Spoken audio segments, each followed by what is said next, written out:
omukyalo w'abaana aba leediyo amanyiddwa y'Embabazi. Bw'abanga atuukiddwa okugoba mu nju, kiki ekya leediyo ebintu bye yaleka biri ku ki? Shira tayina njawulo na Brunoke. Shira Gashumba yafuuka paapaali. Liryebwako alya n'agenda. Gurunet yasanze Shira Gashumba ng'atudde mu bbaala n'omulenzi we gw'alina. Nzijukira kuzimu statements Frank Gashumba yagambanga ensi n'agamba notunulira obwana bwammwe buli mu kuyuza underwear wange yali mu kuyuza passport. She's moving everywhere. You understand? Nakola statement n'agamba I'm preparing Shira Gashumba to be the next president, to be the next Jennifer Musisi. Omuntu wabala okwerangirirako abantu mwenda bonna ng'obamanyi. Gundi obogera teeka waka.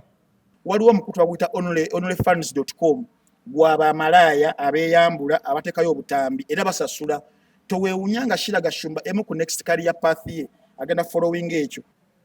Gwokimanyi Bajjo yasooka agenda kwewola ssente wa mukazi era nga ssente ze azitwala era omukazi amubanja.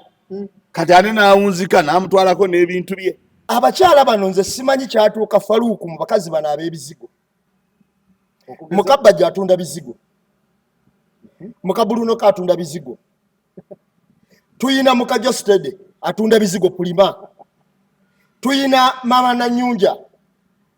Sheri Matovu atunda bizigo. Kakati wamala obatunuulire olabe n'empisa gye bayisiza mu baba baabwe baawukanye nabo. Agezi n'amenya Sheri Matovu. Tadias Katumba yateredde. Yakona Brunoke yakona nga artist. Abaana bangi bamuyisizzaako eggaali abakajja emyaka 2. Talina mpisa, talina maanyi wa kujampinga kati kwetusa abayimbi bonna bakoze business. Negwe ndo banga ddala Sherebo oli muyimbi oyina n'okola omulimu ogwo gwakola. Okula era naye yakolawo okwetegerawo bakazi obana kubalaba kubalingiza. Sisubira yakola kubalingiza. Kintu ekituufu kye tuyinza okukola okwogera. Yakola mulimu gwa kubalingiza. Gonjala ombulye ddala. Twagala nnyo emirimu naye omulimu ogwo naddala ku bannayuganda baawano. Entaputa yaffe y'ebintu n'amaddu gaffe ge tulina naki yakola omulimu gwa kulingiza abakazi so si kugamba nti alina kyabakwerekera era ogenda olaba nga buli gwakoze ebintu ebyo gwakoze masaaji awunzisa akoze era waliwo n'omukyalo omulala we yatandikira okukola ebizigo y'embeera gye yalimu. Omuyimbi waffe ono wakabina twamula time yakolera ebizigo ki ekiri mu bizigo muno.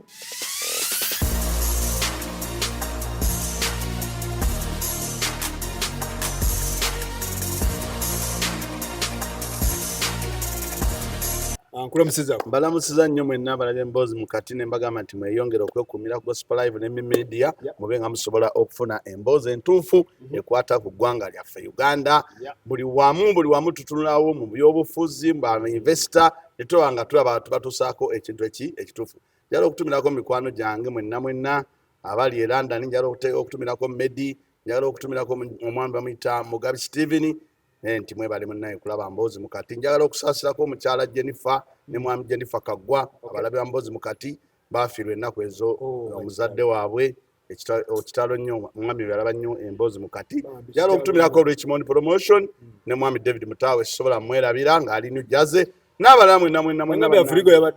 Afrigo yakubye London era Afrigo yakikyamudde baaba. Nze nabuzeewo kubanga gyabadde awo nga ndaba nalabyemu abantu abo bootera okubeera Alafa yabaddeyo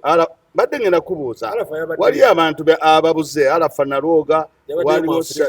Shapira abo sibalaba waliwo n'omwami ono ani Banabaasi abantu baffe abo baliwa baliwa Tina Lavia abantu abo baneddanka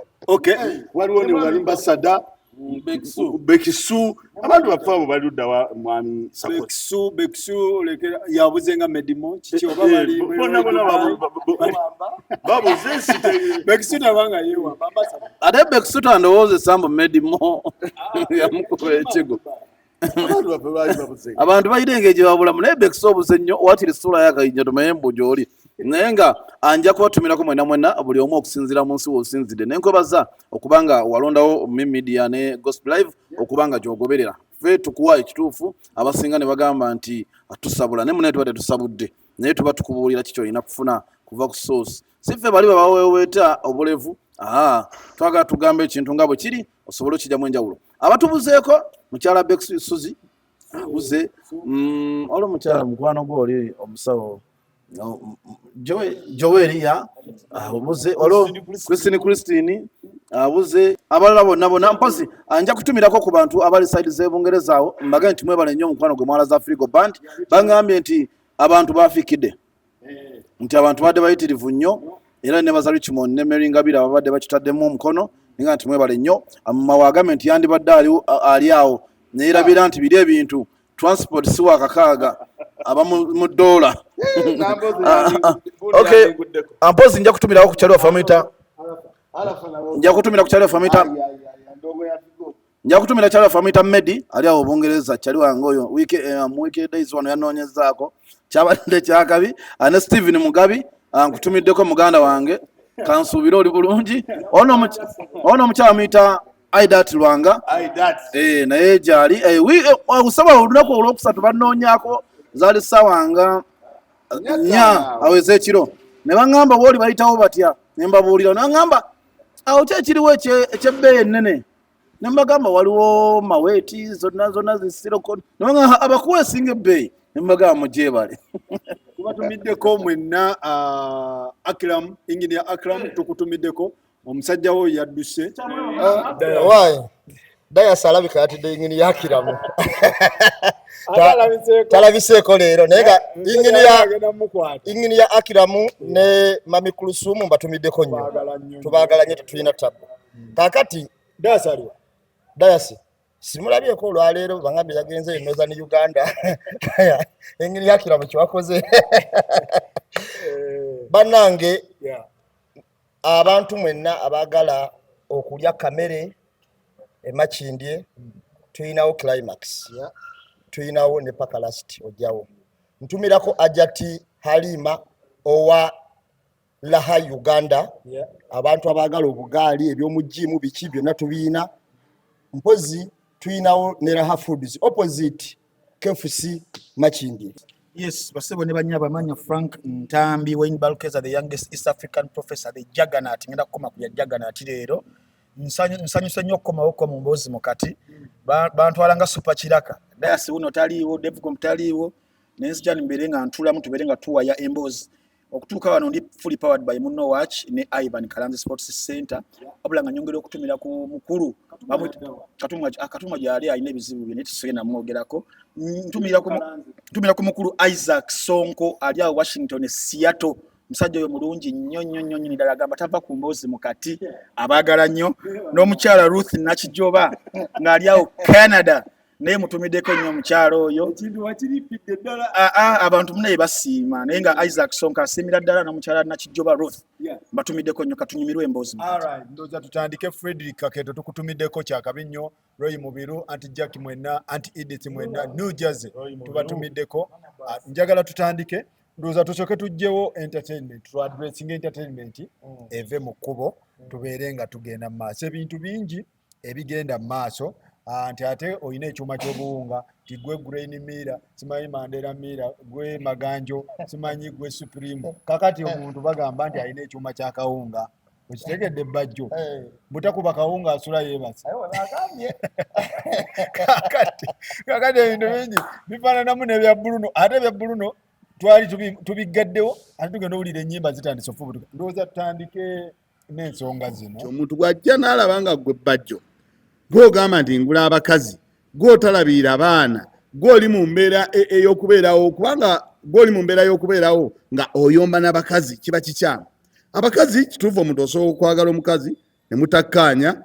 n'aleeta ebintu ku social media n'agenda mu mawulire naye naawe ate tomufaanana olw'ekitiibwa kyogezaako okulaba nti artist gwe ate tobeera nga ki omukazi yagambye ati nga ye omukazi bye yayombye byonna ali Bajjo yasooka agenda kwewola ssente gwekimanyi Bajjo yasooka agenda kwewola ssente wa mukazi era nga ssente ze azitwala era omukazi amubanja kati ate n'awunzika n'amutwalako n'ebintu bye kati amaze ogenze kwewola bakulaba ng'omusajja w'obuvunaanyizibwa bakuwoze ssente mpaayo 2 mpaayo 3 mpaayo meka muzijaawo nkolagana n'omukazi ate ovuddemu nti ate njagala mugula omaze omugula omukwanya omutaddemu ssente akutaddemu ssente ze gwenyini oli mukyafu muzibu ogenze mu mawulire omwana omujja omuzaddemu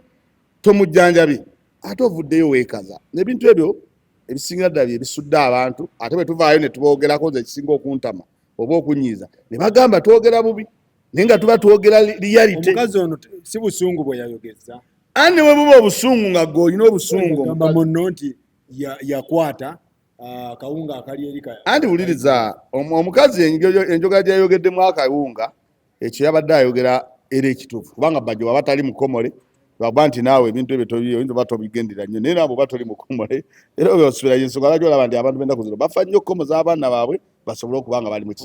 mu mbeera nnungi ayinza oba nga kyayogera kituufu kubanga Bajjo omuntu yenna nga si mukomere ndowooza ekyo kiri mu butonde bw'aba teyeefaako ate kisukka oyinza olaba nga kyakyu yenna bw'ava eri bwakuŋŋaanya so omukazi oyinza munenya kubanga naye yabadde alina obusungu bwe naye bw'aba n'obusungu kubanga abakazi bo boogera buli kimu nga babadde banyiize naye tekitegeeza nti omukazi bw'aba anyiize n'avaayo n'ayogera ate naawe tandika omulangira gwe beera mukakkamu. Abakazi bangi babeera n'ebizibu abakazi bangi bw'anyiiga tayogera talowooza kyagenda kufulumya so naawe Bajjo omuntu gw'ensi gwerabanga omuntu ategeera omuntu gwe balabanga promota omuntu addaawo n'obaako by'oyogera eri eggwanga ne bakuwuliriza si kituufu ate kuddaawo n'obeera mu sikando z'abakazi ng'oyambagana nabo ng'ate ensobi yiyo butabajjanjaba. Kyemwagala okuŋŋamba nti omukazi ono naye badde yeetunda omukazi anti oba abadde teyeetunda naye olw'okuba nti ye Bajjo naye yakimutaddeko buli omu yafunye kyateeka ku munne olina amugamba gw'oli fakitole ya kyakyu ebiwunga byonna oluva eri bibeeramu ggwe obikuŋŋaanira awo oli mukyafu kati noono n'avaayo n'agamba naawe oli malaaya weetunda naye nga kyekiki bulijjo kiraga nti empty tin bw'esinkana empty head ng'abantu bonna basiru kisukka kati bano gwe muvuyo gwe balimu kyova ne Bajjo tasirika Bajjo omusajja gw'oyinza okusanga ng'attunka n'omuntu nene ogamba kakati ofa kino wangedeke wa Nambembo abantu bano balaba otya Faluku omuntu asembayo obugwagwa yaleeta embeera z'ekisenge n'aziteeka mu lujjudde era nze omuntu oyo mutwalanga mugwagwa kyekimu n'obugwagwa bw'ayogera ku gwayogerako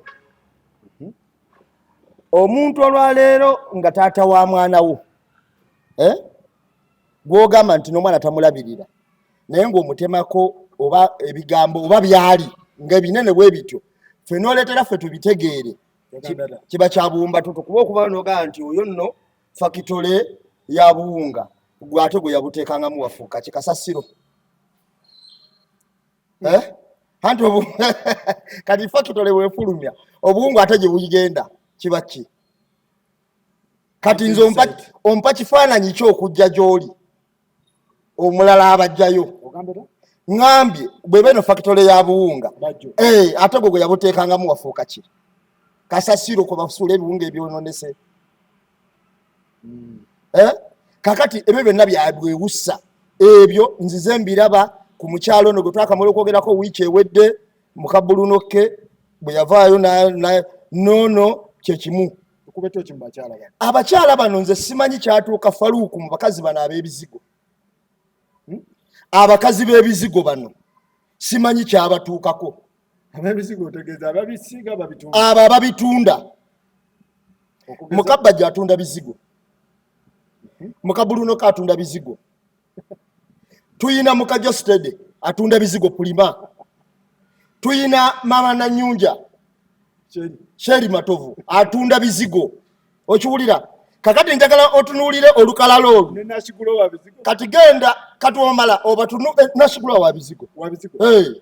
wa bizigo kakati omala obatunuulire olabe n'empisa gye bayisiza mu babba baabwe baawukanye nabo naye balabangidde Faluuku mu buli ngeri abakazi bano balina ekizibu ekyokusooka benzi nnyo kyekisooka ekyokubiri abasajja babagendako olumba balabanga abaguzi obuguzi ku lw'enkola gye bakolamu okiwulira nirina kwanti ogenda okuwulira nti ono ali wa Tadias ate kati yanobye yagenze wano ate kati azzeeyo ate yanobye yagenze wano okiwulira era waliwo n'omukyalo omulala we yatandikira okukola ebizigo yembeera gye yalimu omuyimbi waffe ono wakabina twamula time yakolera ebizigo kyekiri mu bizigo muno okiwulira kubanga ogenda n'owulira bano simanyi bamaama lususu simanyi baani ebintu byonna ebitambulira mu bizigo abakazi bano ab'ebizigo namwe mutufuukidde ekizibu ku kitimba wano muvaayo mwe mwagala abasajja basereebu okiwulira mwe mwagala abasajja basereebu bwe yamala mubuukayo nga mutandika oboogerako agagamba aganene bwe gati kakati nawulidde omu yakubye n'oluyimba okiwulira omu yamukubidde nakulyako naye naga nange nja kuyimba nzaabika emipiira naawe weemwe kakati faluuku olwaleero kamala okubuulira abakazi bano tubafunyemu obuzibu bw'amaanyi era kyoba olaba osanga omukazi nga annyonnyola abantu ng'agamba nti gwe akantu ko kaali tekawera naye kati kaali tekawera gwe wali kubadinka nze wali oyagala nkole ntya nalyenkanye badinka kubanga batulaze nti layini gye balimu yeeyo kuba yatuse n'okubana n'agamba nze nno gwolaba ndi eno nnyo mbalamuzi gye ntabaalira gyatambulira yatuse n'okwewaana kati n'obuuza mukazi kyoyo kikaaki okiwulira faluuku omusajja yenna ng'ozadde omwana buvunaanyizibwa obumulabirira okyokikkiriza naye okimanyi nti abazadde babiri bwe batakwatagana waliwo ekiyinza n'okulemesa omwana oyo okufuna obuyambi obwetaagisa kati olowooza omuzadde waaviiriddeyo n'ayogera bw'atyo mu kamera olowooza bye tutalabye mu kamera byenkana ki oli bwagamba weemwe olowooza bye tutalaba mu kamera eno byenkana ki kakati omuntu omwana oba wa myaka emeka naye oli maama wa mwana noono taata wa mwana ebigambo ebyogerwa birina kuba byamagezi naffe ne tubabalamu amagezi nti abantu baki bategeevu obukosi n'obajjanga okompuleyininga gundi nze nagendako ne mukwano gwange ku poliisi ng'omukyala amuwawaabidde ku lw'omwana okiwulira tuba tuli ku poliisi tunyonyola mu maaso ga osi ku poliisi y'ekatwawo omukyala n'abuuka n'atema omusajja oluyi omukazi eyali musango ku kooti y'amaka yagamba bugani nti omukazi mumusibe n'agamba ama ntegedde omusajja ono abadde n'obuzibu ewaka w'okikoledde ku poliisi otegedde kyenkugamba faluuku bwe tujja mu kamera muno tulina okusengejja era omuntu bamukwatibwa ekisa nitumbalamu n'amagezi okusinziira ku mbeera gyazzeemu bambi abadde akaluubiriddwa ng'anoonya bwetaavu kakati bali bajja omukwano guno nga guweddewo kuswaza oba kutambuza bizinesi kuswaza na kutambuza olumu bizinesi beerange bamanyikibwe kyebalimu faluuku natunuulidde omukazi ono mukabbulunokke ati first nenyinyonyola nnyo nengamba bannaye omukazi ono bulunokke weetereeze naye nagenza okulaba gye biraga nendaba nga nakino kiwowongole faluuku omuntu yenna olina okwogera ebigambo by'obutegeevu mu kamera toyinza kuŋŋamba nti bba wange musezi maze naye emyaka 5 kitegeeza mbadde muli abantu mwembi nambe mukangendeke wa ntambi Frank ono agamba nti abakazi bano batutabukidde alina lisiti gyamenye kituufu ekyo ekya lisiti emu naye akijustifyinze bulungi nga ye omuntu naye tulina okuddayo tulabe the core of lwaki omukyalo oyo yavaayo mu mawulire okujja abeere nga exposinga Bajjo waliwo omusajja omu gwe nsinga okukooti nga bamuyita Sir Isaac Newton y'omu ku ba mathematicians abakyasinze mu nsi alina laws ze yakola naye alina law eyokusatu gye yakola yali applying ku action and reaction era bagamba the third law of action and reaction ya Sir Isaac Newton egamba nti buli wolaba force where there is force or action walina okubeerawo an opposite or equal reaction okitegeera kati Bajjo karakita ye ne personality ye n'ebintu yabadde ajjanga yeekola mu public mu kamera nze omu ku bantu nti wemba nsanze Bajjo ng'ayogera TV njijjako I can be hard pressed okubuulira ddi we nakoma okuwulira ebigambo ebiwoomu ebiva mu Bajjo ng'omuntu era nsaasira nnyo abantu abawuliriza Bajjo nensaasirira ate nennenya nnyo TVs ne ba YouTubers abagufudde omugano ng'enswa kubanga batunuzaamu Bajjo kamera era nga wegambye nti every action weeri oba force walina obbawo opposite or equal reaction omuntu w'oviirayo mu kamera n'oyasanguza ekigambo nti omwana nawe kinaazuulibwa nti wange DNA nekakasa nti wange ngenda muzaalukuka ekintu ekyo kirabanga ekitono naye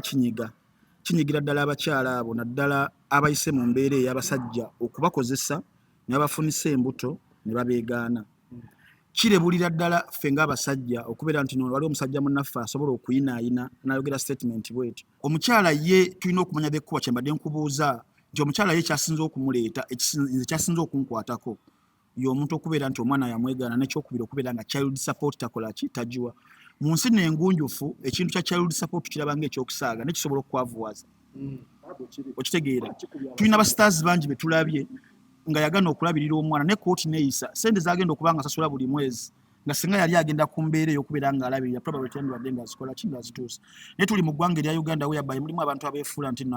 bali at the epitome of amateeka. You cannot come out and utter that such a statement. Ne TV negireka neeyita ne TV neddamu nekukyaza the following day.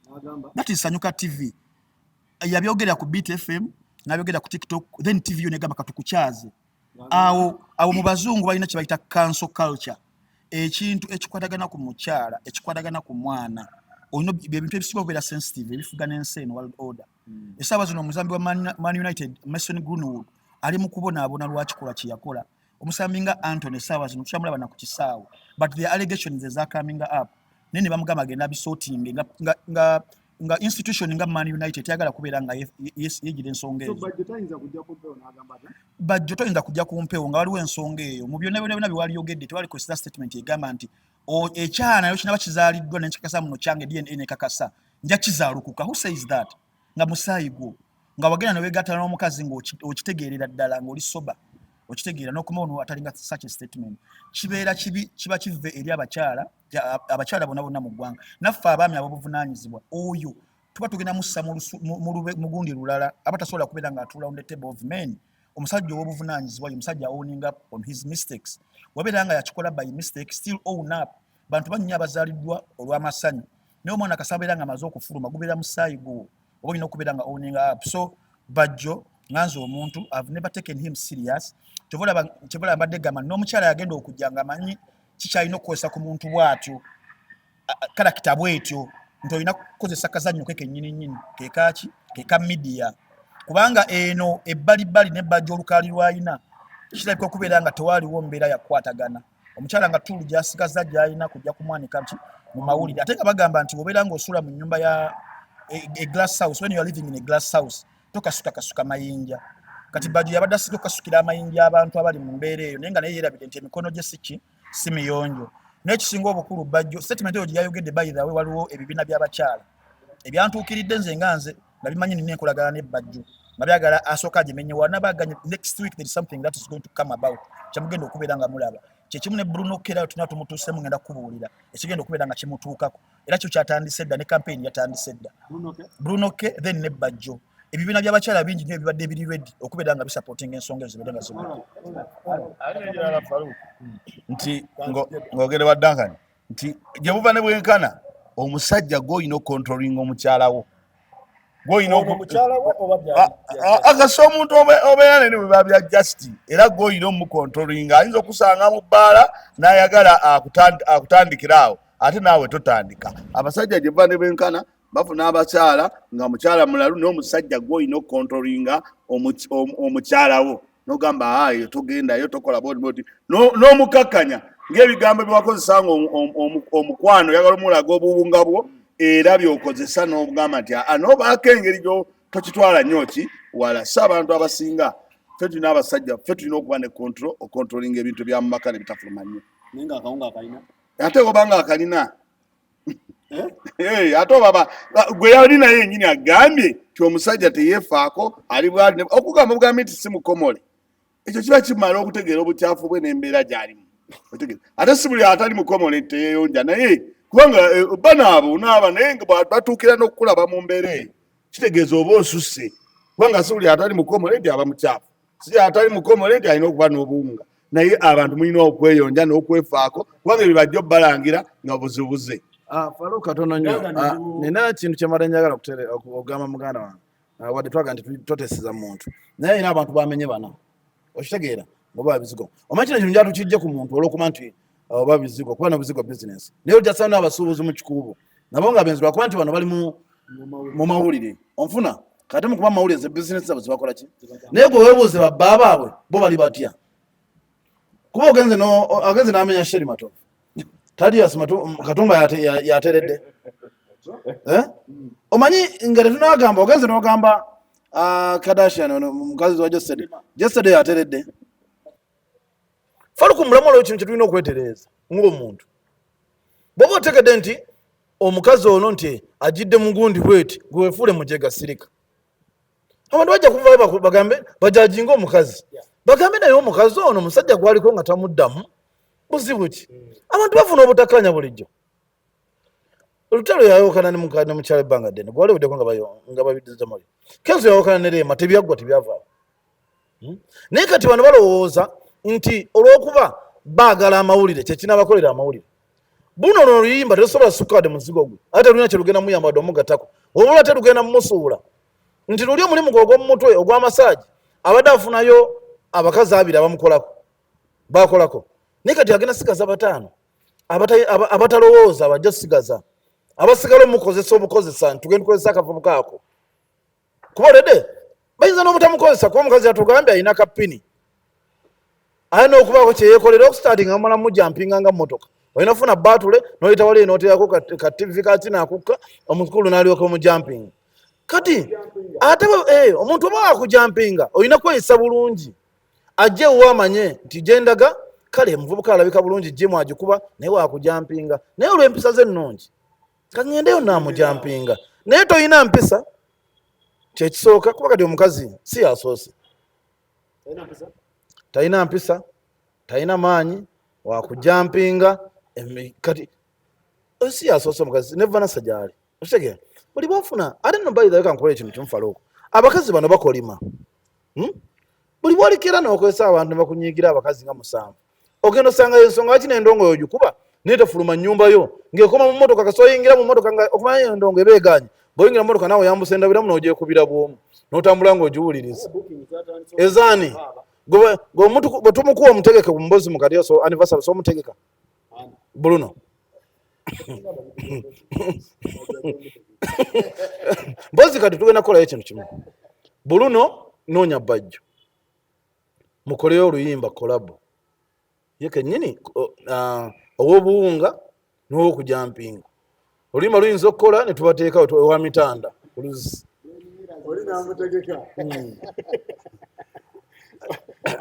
bajampinga owakawunga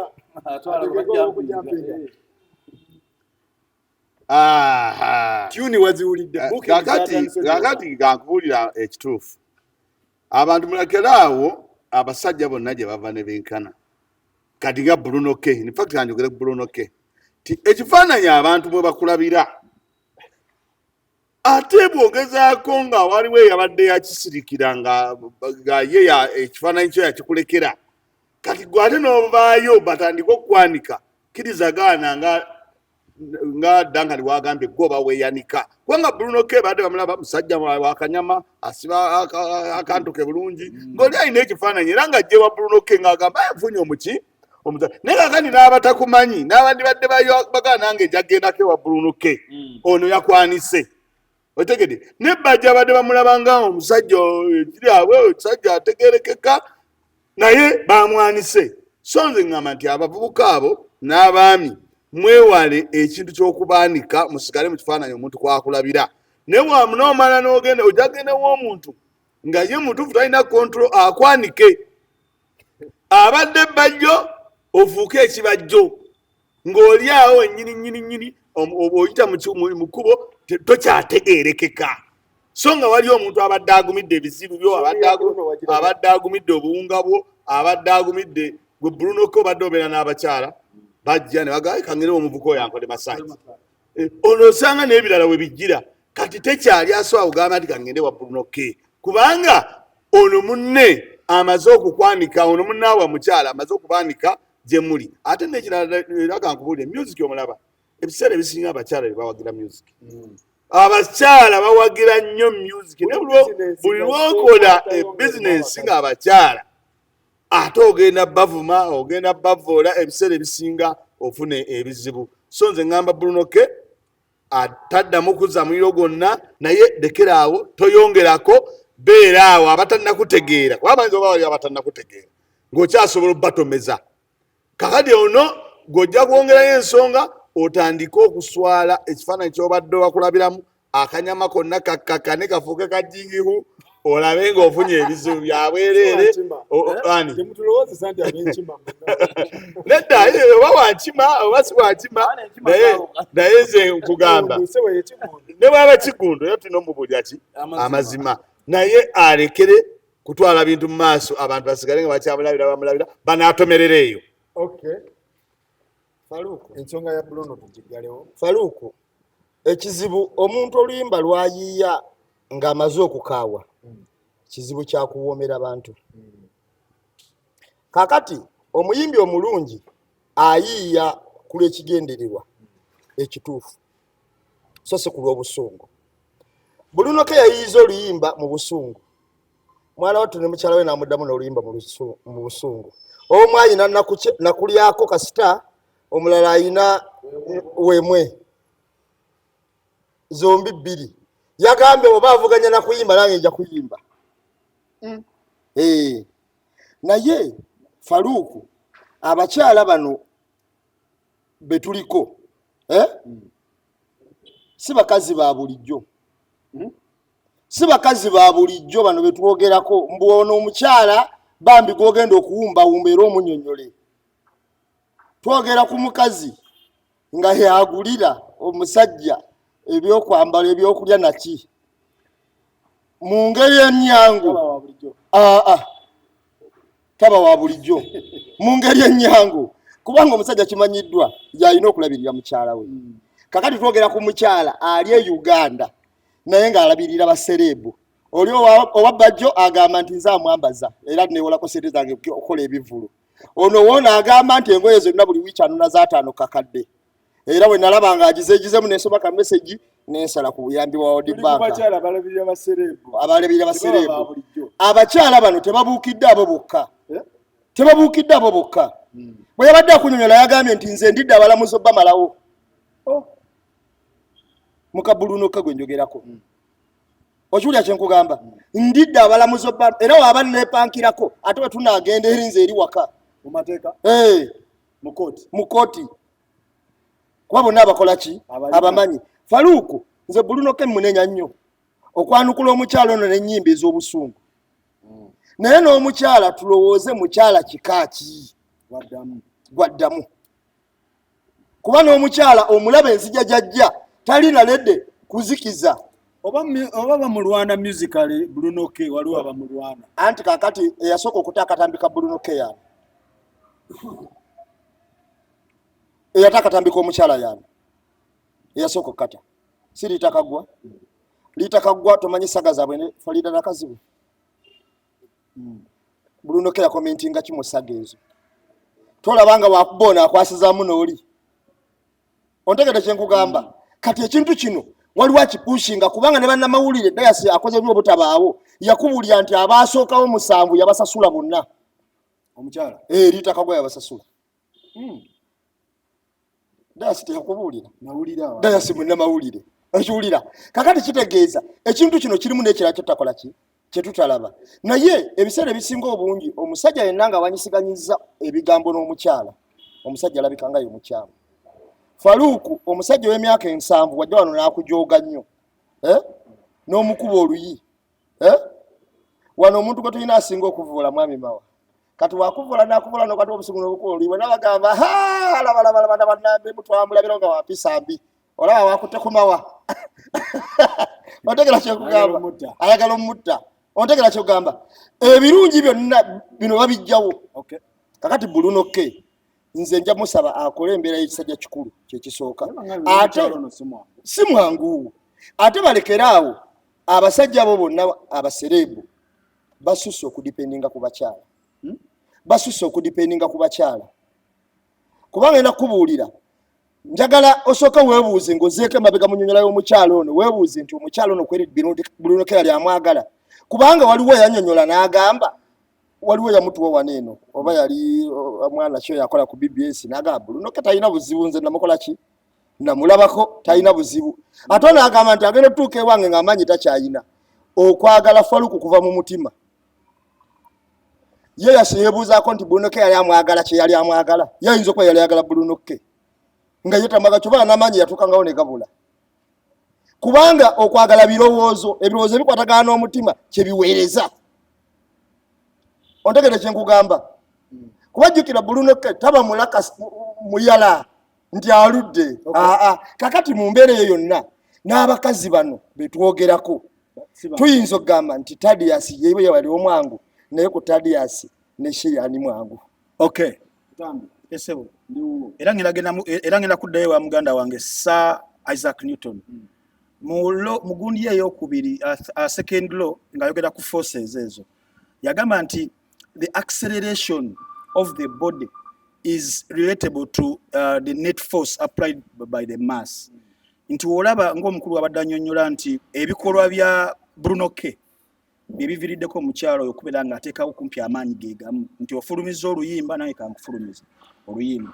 naye mu kyo era kiri relatable ne issue gye nabadde njogerako eya Bajjo nti baganda baffe bano bakutte ku nsonga ezimu ku zisinga okubeera delicate mu nsi yonna ez'abakyala. Abakyala Mukama yabakola mu ntonda yaabwe ng'abantu abalina okukwatibwa ng'ekyatika. That's why Katonda yasalawo n'agamba Eva nti ogenda kubeera subordinate eri Adam. Nti Mukama ffe abasajja alina engeri yatutondatonda n'atuwa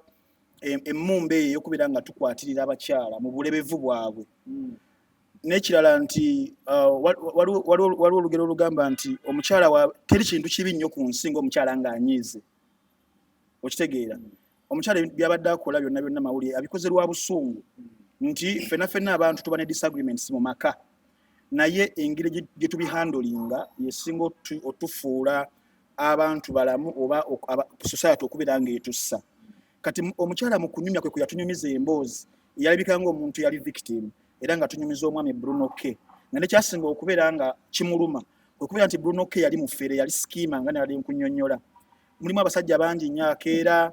neyebyula bafuuka abakyala n'agenda n'akola obunyama nga mu kigendererwa kye kubeera nti nalina abakyala batagetinga olw'endabika ye ennungi. Kati Bruno-K agwa mu kategori eyo. Omusajja yali badde mu studio ng'ali mu kuyiiya nnyimba ali mu kuyiiya album asiba mu gym na mu spas ng'ali mu kuweweta bisambi by'abakazi. That was Bruno-K for you. Naye omukyala yes kikyamu for an artist nti time ennyingi ennyo andibadde ogimala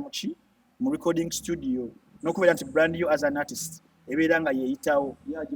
agimala mu spanga weweta bisambi by'abakazi n'okugimala mu gym ng'asitula obunyama era yeewanisa nnyo mbuno yalabika bulungi. You understand? But ye nga artist tugenda kumubaliraawo tuba twagala bodybuilders tunafuna Mr. Kampala byekwaso tugenda Bajjo tugenda okuleeta awo mu discussion eyo. Bruno-K ng'omuntu tugenda kumujajinga nga artist tumubuuze in the last 4 years kikyofulumiza in the last 7 years bano bakoze concert eyiye eririddawa ate nga potential ekolaki agirina. Nze ndowooza nti omukyala obuzibu yakozemu bwabadde bumu bwokka waliwo abantu fe abadde bali ready okuteekako Bruno-K akazito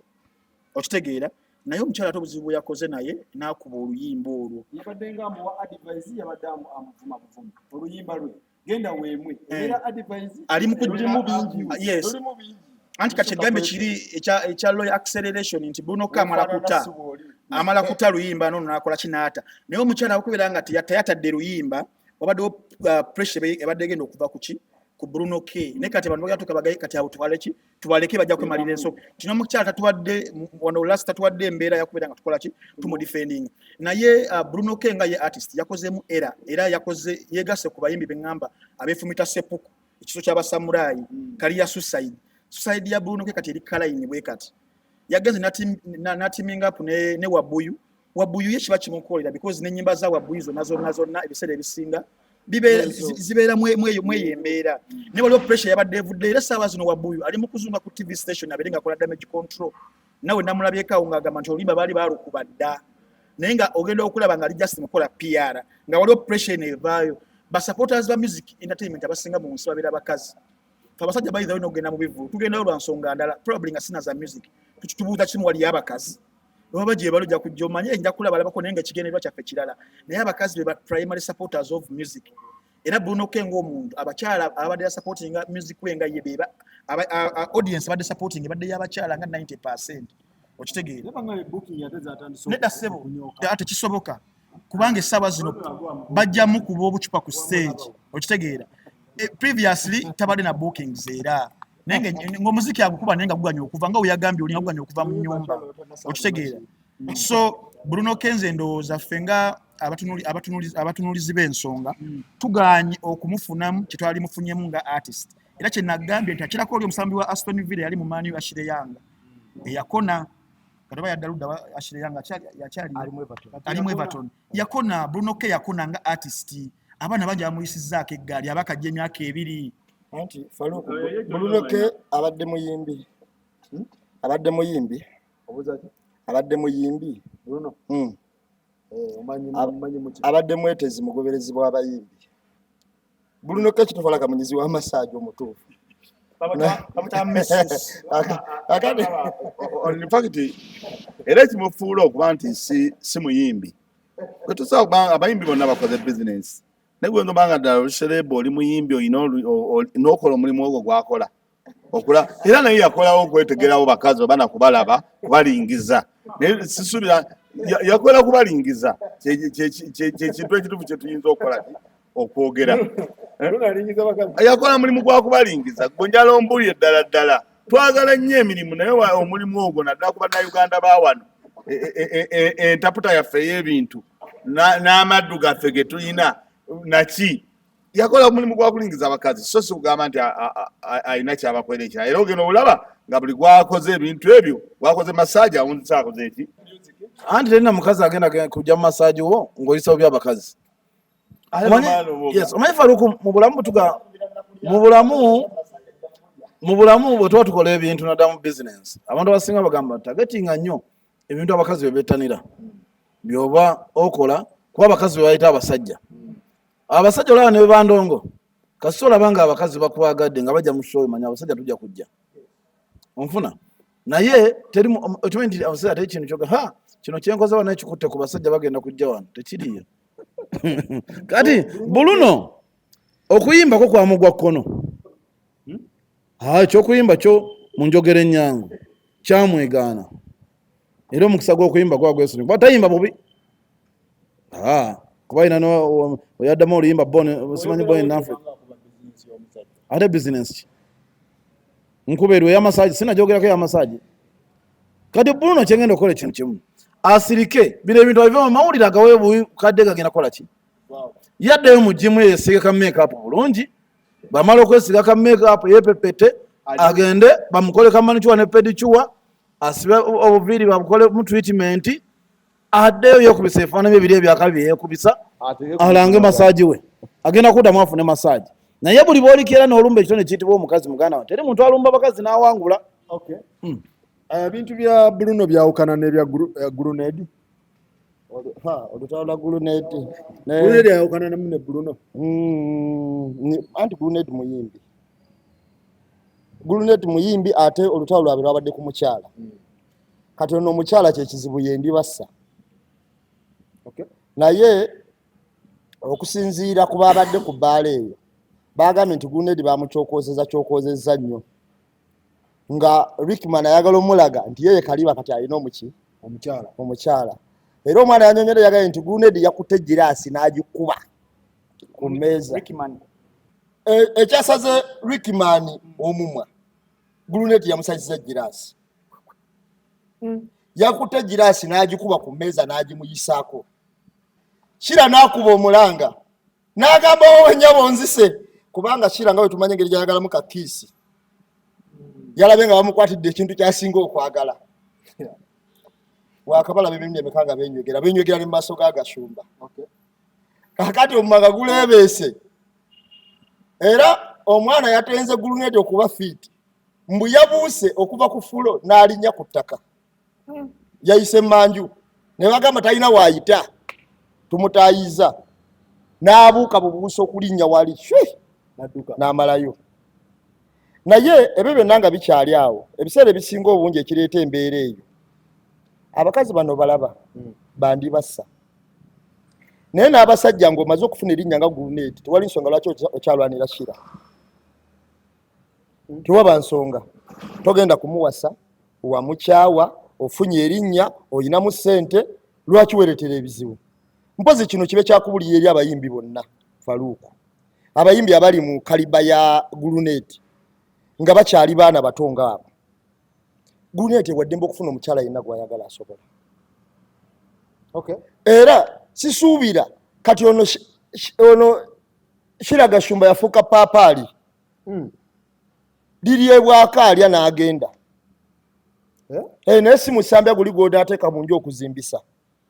Kakyalina kyamwagaza. Omuntu wamala okwerangirirako abantu 9 bonna ng'obamanyi. Gundi oba ogenda teeka waka. Faluku otuuka essawa naawe n'obeera ng'oli naye ng'owewuse. Okitegera kye nkugamba. Katurikima nayinza okuba yatuuse wali nga ne bagulunedi bazimbira eno baga biki bino byaleeta. Tolina kyotugamba. Olumu ne baagala okuteekawo embeera. Nze mpoza abayimbi abo ndabye essagezi ez'abayimbi ez'okulwanira abakyala. Naye nze mbadde nsubira omuntu alina kuba gulunedi alina music. Si wakwogerera. Music wamuyina. Naye amuyina. Naye si mubi. Okay. Ntambi. Yes. Mbugulunedi yakola interview wa Vivian ne agigwa. Nakola interview ya Nalongo Eke n'agigwa. Nakola interview ya Zali. Mbune wa Zali yamukosa interview. Yali mwana nga ayamba muyambi. Eya Zali teyagikola? Yali mwana nga ayamba muyambi. Nakola ne Yashira. Yashira yagigwa. Ekisokera ddala Grenade official era ayagala obeera mu category emu ne Bruno K mu mbeera ezo ez'abakyala era naye w'omulaba amaanyi agasinga agateeka nnyo mu gyimu wali mu studio n'abeerayo kitono naye omuziki we guli n'ekitono kuba the transformation of that muziki the transformation omanyi omuziki tulina tugupimira mu bintu bingi nnyo togenda ku recordings limbo luteeraawo naye ki ekigirako after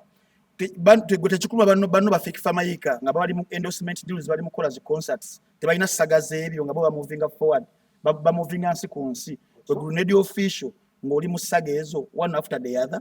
okitegeera wabeerawo n'obuzibu as an artist ekyokubiri abulamuko teyandibaddeawo mu position gy'alimu Grenade official kubanga tulabyeko banne bangi abali mu generation yemu nga they are thriving oba okitegeera for him he's not n'ekyokubiri enzija ye mu industry Grenade official basinga tugimanyiiko ng'omwana eyava gye yava n'akamyuke kamiliyoni biki n'abeera nga atambuliza distributing abayimbi music fiya gyange bafaawo ku dduuka otutwetera ngakana katonga tukagamba genda osome okitegeera naye mukama n'amuggulirawo oluggi n'abeera nga penetrating ayingidde mu industry yali badde amanya enzija ye n'eki kyayagala okwachivinga naye kikulaga nti musajja watayinza okubeera nti embeera gy'alimu financially naye eri wanting era nalina ekifaananyi kye nali nsiiga wiiki ewedde neŋŋamba nti industry yaffe eya Uganda abalowooza munne erina weetuuse wano nga Katonda muggulu ekyali wansi nnyo if these are the examples tuli mu kubeera nga tudisikasinga ogende Nigeria essaawa zino there is a crop of artists abazze mu myezi gino 6 nga babeeranga 10 naye nga continent essaawa zino bali mu kugisaanikira ogenda mu nsi ku nsi ennyimba zaabwe ziri mu kukyatinga Nairobi Kenya Accra Ludawa wonna naye nga baana bato bakajja myezi nga 8 okiraba yes ate nga bali babakulu bali nga bali abalala abakulukulu mukko bali mu kuweeranga bali mu kuwamba nsi bawamba nsi bano abato bali mu kuwamba continent bano abaffe Rickman Grenade uyo Bruno official bali mu saga za kisiru kikusigira ekifaananyi ekirala ennyo bano abaala bagala kutegeka zibbato naye nga Diamond bo bali mu kubeera nga bacapitalizing nsi yonna kugimalawo oba okitegeera so nekikulaga ekifaananyi kya sorry state eya music industry ya Uganda mbu tumuvinga ekigere kimu mu maaso tumuvinga ebigere bisatu emabega tugenda kumaliriza tukyali awo unless nga waliwo generation y'abayimbi abalala abagenda okujja okubeera nga basavinga future oba okitegeera naye kirala nti obubaka buno bwa Frank Gashumba yakudaalira nnyo bannayuganda nga akozesa the tool oba weapon ey'omwana Shira Gashumba nzijukira kuzimu statements Frank Gashumba ziyagambanga ensi n'agamba notunulira obwana bwammwe buli mu kuyuza underwear wange ali mu kuyuza passport she's moving everywhere you understand nakola statement n'agamba I'm preparing Shira Gashumba to be the next president to be the next Jennifer Musisi to be the next prime minister essaawa zino waliwo ka video akatero bera ku TikTok bakola wano before ne bagamba then after 5 years or 10 years tuli mu kulabanga Shira Gashumba eyali alina okubeera the next prime minister agenda kubeera the next porn actress akyasinze because yakatulirizingira videos nga 3 era wo mweyo industry asobola thrivinga. Waliwo omukutu aguyita onlyfans.com gwaba amalaya abeyambula abatekayo obutambi era basasula. Toweewunyanga Shira Gashumba emu ku next career path ye agenda following ekyo agende ku onlyfans kuliko n'omukyalo ono Azizi kumpi yamwagalako omukyalo oyo omunyarwanda yalina kisajja ekizungu Nana Weba kwali ku mukutu ogwo yes kwali kuliko n'omukyalo oyo waliwo n'omuwala omulala kuliko Bannayuganda by the way faces okitegeereza amaanyi abantu bonna bola modeling agencies 90% of them are escorts bali bataba escorts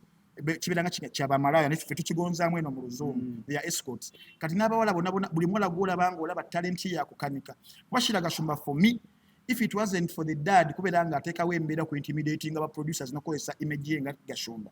omwana oyo tyali badde ku screen ya TV yonna because talent ye yakibogwe ku side yange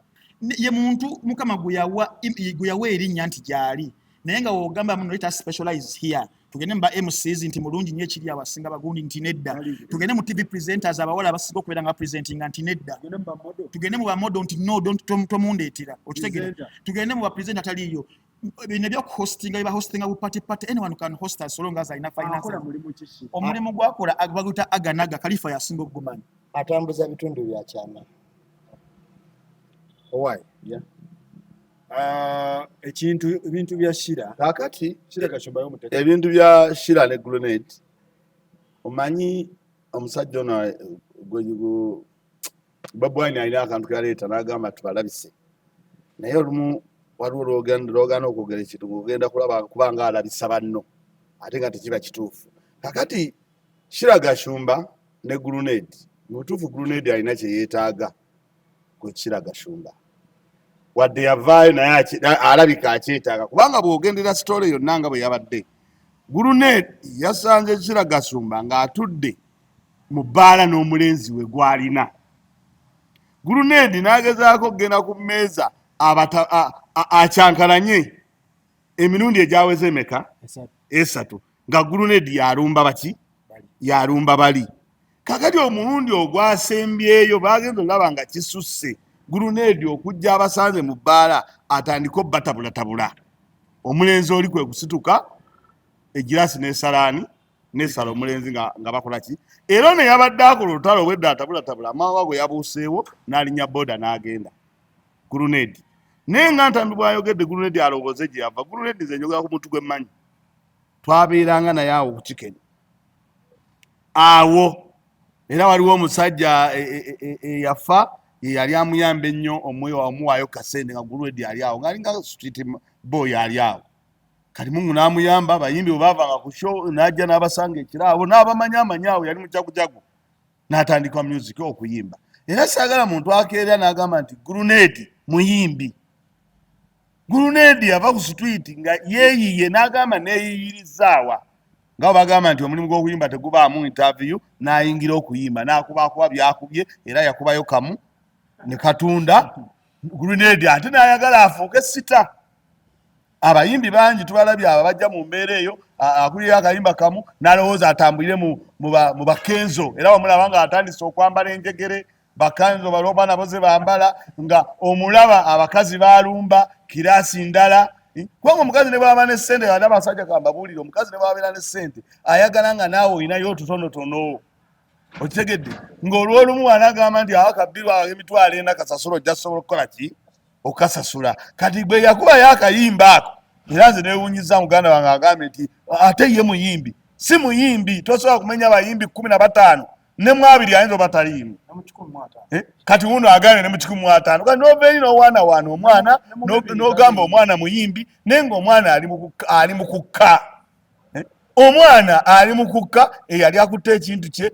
nga alina gy'akijje eno wansi ali mu kukka azze mu kulwanira ki bakazi kati nga nzize ku saidi ya Shira Gashumba zisobola ate kunenya oli omusajja omukulu Gashumba olw'ensonga nti abaana wano waliwo n'omwana nga bamwogerako nti asiiba mu mwenge. Shira talina njawulo na Bruno K. Shira talina njawulo na Bruno K. Nti ngoli bwe yaga nti Bruno abeera ku yayimbayo buyimba bwe kwetega okitegeera neshira ku TV abeerayo kwetega gosobola gwengo ina TV osobola jwa shira akolere nomuyimirizako program bamwa Douglas bwe yava ku TV ne bajwa shira yagikwata mu weeks mbale ne mulema nadduka shege tebayina bonna screen bazagala kwetega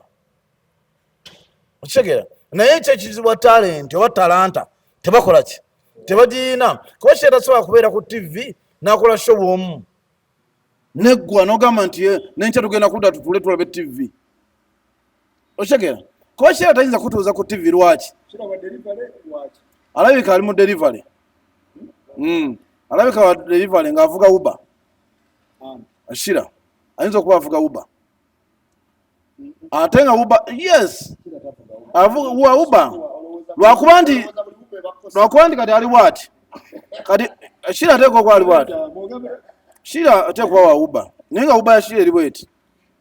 bw'aba afunye kiranti ng'awulira ye yamufunye gw'ayagala omwevugiremu akuvuga wadde tokoze eki naye ng'ate mu Uber ze ng'omuntu waliyo bano bagolizi pulani abajja ne ssente n'agamba kati gwe gunedio girodde ebbali mala oyisawo waaki mala okuvuga trip kwa ssente okyagala kyo ngamba kati ye gundi ye gye tugamba ye bwali awo mu Uber ye naye Uber ye eyo gye bagamba emalayo bw'aba mu Uber avuga Range Rover ani paso ate asukka paso paso kati mukyo nkugamba bwe anti paso eyakango gitaddemu ekyebino ogivuga mpaka emituyana kati so kyembadde nga nti bali gwobadde obuuza nti talent ya muganda waffe Sheila yeyo akibogwe ku TV tukirize tugaane that's why tolina lwoli musanga alina program nga ye naye nze kyemmanyi Shira abantu bagendayo lwala because Shira tuyinza muteeka mu bashuga mami tusobola muteeka si nti bagendayo lwa ssente bintu bya byala Shira abantu bagendayo bwe bati Shira ebiseera ebisinga abaana bagendayo lwa linnya nti yazimba erinnya lye kati omuyimbi upcoming nga Gulunedi bw'afuna Shira tumuwa obudde ntukola ki ne tuboogerako n'akayimba ke kakola ki yes naye ne ssente ateekamu Shira ateekamu tugambibwa Uber ompulira kale kyokubiri kyenda okugamba nti saga za Gulunedi ne Rickman muganda wange agambye nti Gulunedi muyimbi Gulunedi si muyimbi gambula kuba juzi wali omukazi yamulekedde emmotoka emwero enzirugavu agambye kyani mpuliriza kati eyemu era namulekera ziri bbiri bazimulekedde mu kikomera era luli yatuyitako waneno wanayinani ku makya ng'agivuga alina mu bokisa yajja wano ng'alina mu bokisa ng'atambadde sa naye ng'ali mu bokisa ava dropping akawala najja n'atuyitako kati jjukira embeera zo Faruku bw'otegeera ekizibu kyo nti nze ssente nja kuzifuna ku bakazi nze Gulunedi kitegeeza olina okweyisa bulungi eriki kati Gulunedi era mu ssaga y'emu bamukwata kuba bamulaba akavidiyo ke bamukwata nga ali sayidi z'eri ekatale eyo muna tekaali kakusaa kaali kaddala eyo alinayo omukazi omuwala kati omuwala muto yamufunyisa olubuto n'amuzaalamu kati ye bbirya n'agenda okukola ki kumba abeewo wakati bamwagala kumukwata ebyo yali asizza olugi kati atejjukira eyo awantu wali abo amanyumba g'abakulu bano ababeerayo waliwo negundi y'abasirikale era bamukwata Gulunedi yamutaasa yali chairman defense wakyalo nagamba tumumanyi muyimbi okitegeera era kyekyamutaasa naye baliwo bagenda gamusimula Faruku ombabazi oyo si alina abaana ba leediyo nali nze nsubira nti asobola okubeera mu bintu bya leediyo n'atapangisa olw'okuba alina n'abaana be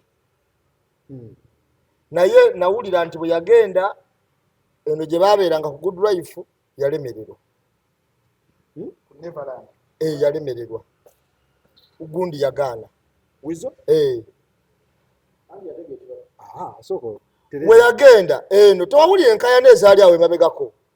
nga bagamba nti bayawuzeeko baggyeko ekyabo lediyo bakikozese nga Wizo agamba nti nze wonna wano nze nkyaliwo okitegeera yagaana ago ge mazima genkubuulira kakati olowooza senga lediyo ennyumba ye wali saidi ebadde weeri Lilian yali badde bamugoba mu nju senga lediyo ennyumba ye ebadde nga we Lilian bali badde bamugoba mu nju kubanga era ekaga gye bamaliriza maama we waabeera abanzisi gye bamaliriza estate ya radio portion ya radio eriruddawa ku nyumba Wizo mwasula twali tumanyi nti yabwe babiri twali tukimanyi nti ya good life era nti buli muntu alina okujjako saidi era mu time senga wagendawo kaawo omuntu yali agenzeewo omuzeeyi ayinza okubuulira omusajja yayinawo order radio nga bwajja nabe abadde bakola effujjo basirika kitegeeza yali w'amaanyi nnyo mu kintu ekyo nga ayingira buyingizi ng'abayaye we bali balemeredde dda gundi Wizo naye nga lediyo olujja bw'ati naga mwe buli omu ngadda waali okitegeera kitegeeza nti lediyo yali w'amaanyi mu kintu naye simanyi omukyalo w'abaana aba lediyo amanyiddwa ye Mbabazi bw'aba nga atuukiddwa okugoba mu nju kiki ekya lediyo ebintu bye yaleka biri ku ki byakola amakulu tebyakola amakulu byatwalibwa era bano babbalamu abaali abakulu b'abakungubazi bayambyewo batya tusooka ku kya nnyumba y'aba radio yali ya radio yali yaabwe babiri okusinziira ku nkayana ezaali wakati wa Jeff Kiwa ne Lady and Wizo yali yaabwe babiri kubanga yali agyongerako owokusatu yali Jeff Kiwa sinakindi ayinza okuba yali agiriko n'agivaako naye bamuggyako okiwulira nesigala nga yaabwe bameka kati waba tasobola kubeerawo kubanga ennyumba eyo weeri walungi siga nti obeera mu kyalo okiwulira bwaba tasobola ng'akyagoba mu nju emyezi 18 Faluku oba wakaluubiriddwa omwaka gumu n'ekitundu oba tokyasasula okiwulira nze nalabako omukyala yasula ku nnyumba ya maama wange omwaka naye yamusonyiwa busonyi n'amugamba genda okiwulira n'amugamba genda tojasobola kukola ki osasula ate yali ya mitwalo 8 pakati olwaleero Wizo simanyi kubanga Wizo ono yali badde afunamu ak'obuntu bulamu naye okusinziira endaba gye namulabye ak'obuntu bulamu tokayina nasanze Wizo okuusa eggulu emunyonyi eyo ng'atamidde agenda afuma buli muntu mu kkubo akutte eccupa ayagala gikuba bantu akwata kati na ccupa ya bbiya ya bbeero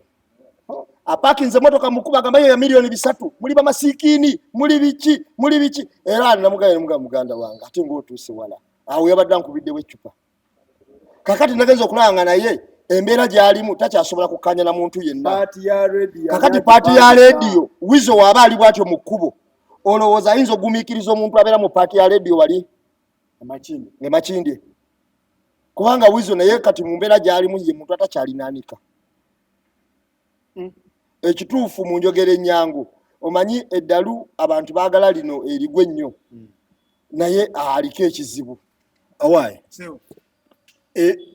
omukyala wa radio omugenzi atuuka atya okubeera ng'ennyumba emulemeredde nga radio ataakola kantu konna mu nsi eno ekisookera ddala omukulu abadde ayogerako nabaana abadde ayogerako ku plot yawo oba ennyumba yaawo eya Neverland nga wanyonyodde karakita ya Wizo it wasn't the right atmosphere Lilian okukulizaawo abaana abo okitegeera nti it was very toxic from a character and personality nga Wizo n'okwejjako kwejjako n'abantu bebakyazaawo tebeera atmosphere kubeera nga Lilian nze ng'omuntu gwe manyi omumbejja court in court ayagala emirembe gye ne peace of mind okubeera ng'abeera mu environment ng'eyo era she never bothered okubeera nti abeeraawo that's why yalinga yeeyiiya ndowooza embeera yali etambula bulungi kubanga mabega wonna era nga zino embeera tezinaba kujjamu so 18 months ago tubala kuva mu 2021 around nga September paka kati saawa zino embeera weesinza okubeera ng'ekyankalana ng'ekisingira ddala obuzibu oba tetulina okumulungula n'okuyingiramu Lilian nga naye nga tulina kuleeta mu radio she's also an artist okitegeera an artist gwe tusuubira okubeera nti nasobola okuba nga alya ku kitone kye nga oba yeekolera naye watuuka akaseera Lilian ng'omuntu n'abeera frustrated in music industry n'agenda mu sabbatical n'amuwummula ate radio we yafa ne kibeera waasi n'amwetamwa n'amukyayira ddala which is okay era ndowooza Eddie Kenzo yagezaako okubeera nga amusembeza n'amuyingiza ekintu kya federation nga basibye abantu bangi akatambaala nti waliyo gold bagenda kubeera nga bagenda buli muntu yali mu ensi nga muyimbi bamukubira simu abeere ng'agenda ku federation nti obulamu bugenda kukyuka in an overnight yet oli yali yeetaaga numbers Eddie Kenzo yali yeetaaga numbers abeere nga justifyinga project ye y'ekifere nkiddamu Eddie Kenzo needed numbers justifying project ye y'ekifere ya federation nze omu ku bantu yasookerayo ddala ogenda okuchallenginga federation tebalina kugiwa linnya federation nga byakiyaayi ne bagiwa federation as a verb not as a practicability ya federation erina kubeera etya Emboozi legal mandate yaabwe to be a federation governing music wa Uganda they don't have nga olaba fufa nti governing body y'omupiira gwa Uganda ti president Magogo wasalawo n'ayogera ekigambo teri muntu amuddamu wasalawo n'ayisa decree teri muntu amuddamu Eddie Kenzo ageze kasalewo kintu ku industry ya Uganda tulabe wanaba wakitwala okitegeera kati omukyalo oyo yeeyita mami whichever wano walina okuvaayo sente zateeka mu kaliyoki w'okulwokubiri ataliimu mulamwa bayambe Lilian obukadde 27 banga yasalawo n'agamba abaana kambere nabo kubanga abakyala abasinga bw'afiirwa bbaawe n'abeera agamba nti abaana ewanyuki waawo bagende wajjajja bwabwe nze nange nkole ki byange kubanga mukazi mulungi yandibadde yafumbirwa dda naye ekyamutuuseeko kibi nnyo kubanga amazima amatuufu Faruku ebyo ebintu by'okupangisa omuntu naddala ng'okyapangisa abantu bafuna obuzibu mu ssente ne bwe ziba bizinensi obalabe bulijjo ne bwe gaba amaduuka ng'ebintu mu edduuka ly'oli ebintu nga bizinensi bagimugobeza bagimufulumizaamu nga landlord ayagala ki ayagala sere kuba abalandlord tebenkanya mutima waliwo abanja $5,000 awo n'alabanga ye obulamu bwe bwonna gwabututte ne wabaawo abanja akakadde ate n'agamba awo gira olindako ne wabaawo abanja n'agamba omukyalo ono takola kamusooke mukole ki muleke nga bola mu covid abantu bangi balandlord waliwo abaasonyiyira ddala abantu ate waliwo abaagaana okusonyiwa so nze ndowooza ekiro kyamuguddeko tuyina kuyolowooza nnyo era nga Ntambi bw'agambye nti ekintu kino asobola kukivaamu atya federation nga Mwami Kenzo nga tanatuna namuzi ssente era nze mbadde njala okusinzira wano Mwami Kenzo bw'aba asobola ayambe kubanga amanyi ezo ssente asobola ki ne baba tamuwadde 27 kale oli bw'aba yamugabyemu nga tamuwambidde bintu bamufunire awalala bamusasulire asobole okuba nga akulizaawo abaana baki ba radio kubanga amazima amatuufu ekyamuguddeko kyo kibi nnyo naye lwaki simanyi lwaki yakitutte mawulire kubanga ate era kyovala ndibyetaagamu nnyo okulowooza nti ayinza obanga naye mukukitwala mawulire ayinza oba gyalina gyabadde asuula ejjinja anti landlord watuukira okugamba nti nkututte osobola okugamba nambe muno gamba nti munangira landlord namanja emyezi 6 nejjaŋŋamba ddanga ne wange landlord nandi bubi kubanga awo olina yandibadde yatandika dda process abo bonna bakenzo n'abalaba n'abagamba banne munyambeko kino nakino kubanga landlord watuukira okugenda ku mawulire biba biwanvuyemu okusuka lukola ki we byandikomye so nze ndowooza nti awo nabo waliwo obuzibu naye nze njagala bonna abasobola okuyamba wayinza obanga waliwo n'omuwagizi ngaali ayagala nnyo wizo radio kubanga nze ndala nnyo okulaba nga ku mukutu gwo guno waliwo abantu abaye basobola omuyamba Duncan njagala tumalirize enkolagana ya wizo ne Lilian ono nze alabika si nnungi lwakuba mbadde sigimanyi naye alabika si nnungi singa badde nnungi singa balina enteeseganyirizo baliko nze nekirala Faruku nsiga kuba nga bala kuddira Kenzo mutemerako ttaka nti wa federation okitegeera wabula tulina mumusaba busabi yes kumusaba anti olina mulagira kukusaba kuba naye tolina bujulizi nti ssente azikola ki onfuna ayina federation gye mwogerako tenajjamu ssente era tewali ssente zewalese wansi ne bagamba nti ki lwakuba nti ffe twafuna omuze gumu nti Kenzo waali tulina mwokya bwokya okitegeera naye nga tuvudde mu byokwokya natwogera mu ngeri ey'ekintu kiramu tulina kusaba busabi nti Kenzo nga bw'ositula abantu n'obateekayo mu federation tuyamba okwate ku mukyalo ono ku bizibu by'ayina gw'olina eddoboozi esobola otuuka ew'omukyala oyo gwe mukola naye ne wajje nani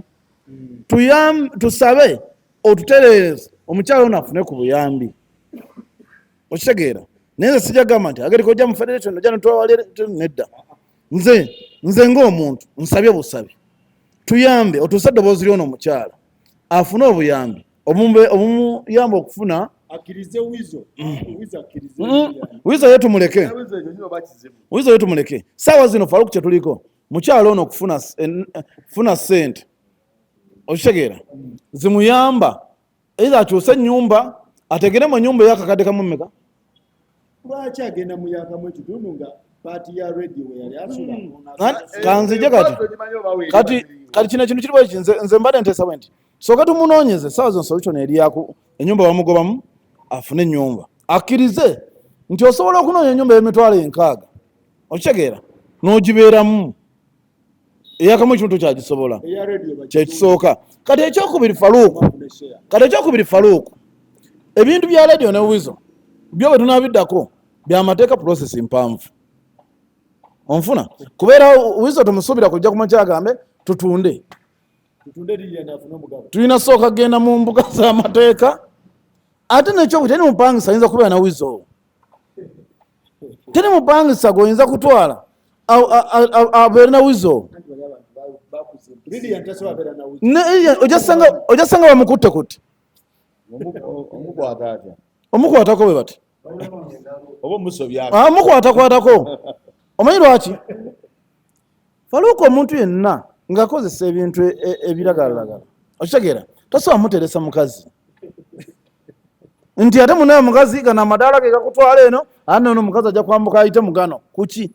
kwaleera abantu wetugamba wabeerawo abavubuka basukka mu bameka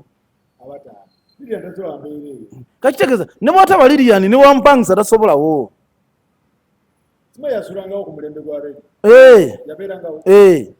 naye yabeerangawo lumuna lumu era naye gwe radio manyi ani radio yali asinga order wali eri nakira faluuku nga tunagenda mu ebyo era nze kinyagala okubuuza omukulu radio ku bintu ebitono byali ayina tetusobola kunoonya ngeri mukyalo ono gyafunye mu bintu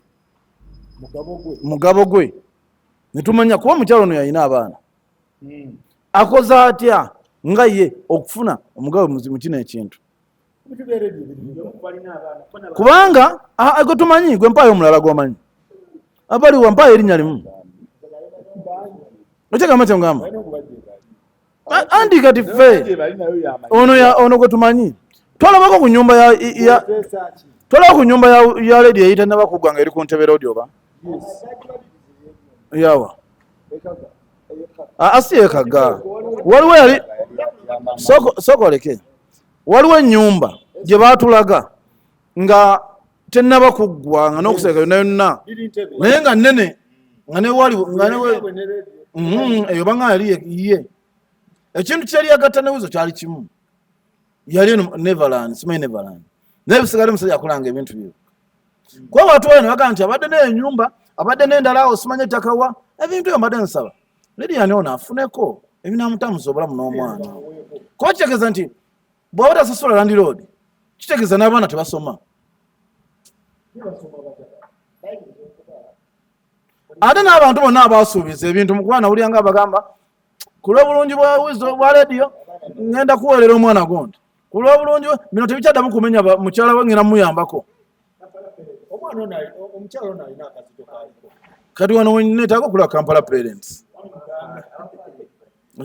kati wano abaparent bayingirewo batugambe nti abaana bo ffe tubayina omukyala katobe n'okunoonya wakola ki wabeera nati kyenkubuuza nenkubuuza olaba talina zaalenti okusoma ekyokubiri okulya kitegeeza bana abaana kati basuulira buugi dakiika emu mbadde gamba nga Duncan wabadde suggestinga these are the moments institutions nga Kampala parents wezirina okuvayo for the good cause than controversies ziri ezali negative nti abaana nga twali twemulugunya oba basoma tebasoma Kampala parents weeri okusuula kwa LILIAN speaker apartments weeziri speakers oti munyonya weeri n'ebizimbe ebirala biyitirivu nnyo weebiri kati mukulu Sudi Lupaleria mukulu Rajivu mukulu Muganga n'emmandwa yaabwe MC Cuts esaba zino yembagalira okubalaba kuba yo music kirabika music ye tavaamu kasente alabika yetwamu anti kati music we Uganda Wa Faruku radio. anti Faruku music we Uganda wakwata kazindaalo kavaawo omala kukwata kazindaalo yingiza kakati radio takyaliwo kukwata kazindaalo talina wajja kuyingiza kyova olaba ne wizo talina sente yafuuka masikini okiwulira kakati olwokuba nti yafuuka mu mbeera eyo kakati tosuubira nti wakyaliwo gundi waliira ku kitone okujjako nga tumaze kutereeza kintu kino mu nkola entuufu gye twali tukitadde mu layini buli muntu afune mu kitone kye awo Lilian ajja yingiza ku lw'abaana ne maama afune naani ku music wa radio naye kati Lilian yeetaaga buyambi kubanga ye takyayimba mwebale nnyo mwebalire ddala bwe tutyo bwe tubadde naye nga kibi nnyo era kikwasa ennaku okuwulira nti omuyimbi Lilian ali mu gundi za Bajjuliana ba Irene Nambiru baani abo okubeera nti bamugoba mu nnyumba naye nga bbaawe yali akoze kale ye ebibyo biba byagaana tulabe engeri oba tutunda ku bya radio afune omugabo gwe ekyo nakyo kiveewo mwebale nnyo mwebadala tukolagane next time